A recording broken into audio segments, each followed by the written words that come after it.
I am a senior writer at Country Weekly magazine. I've been with the magazine about 10 years. And I've also written for Music Row magazine and Billboard, trade magazines like that. So basically I'm involved in print journalism, and that's what I have done since getting into the business about 20 years ago.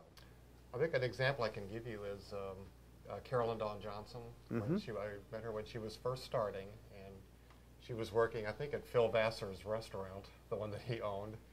She would get off her shift, immediately go to a writer's night and watch. Then she would actually do a writer's night after that, go back the next day, do it all over again.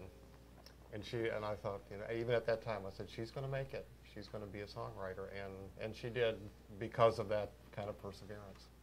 Probably just the opposite of not getting out enough and doing it. Either thinking that they are not going to be accepted, which is not true. I think this is a very welcoming, a very open city. Right. And probably just being afraid to approach it. Probably maybe a personal story, maybe a compelling personal story, a background. You know, maybe they were, for instance, there's a couple of artists who said that when they were young, they weren't even allowed to listen to the radio, you know, because they had very strict parents, or weren't allowed to listen to pop or rock radio, and are now making pop and country records, which is, to me, is very compelling and an interesting backstory. I've come across people who said, I've been here 6 months, you know, and I don't have a #1 record. You know, well, it's going to takes a little longer than that. Right.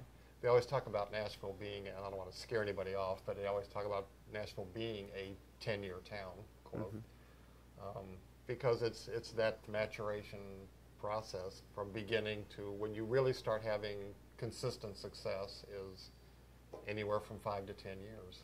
So I think that's probably the one thing I really notice is you can't expect, you know, Faith Hill is not going to cut your song after you've been here for 6 months. You know, it's not going to happen. It's going to take longer.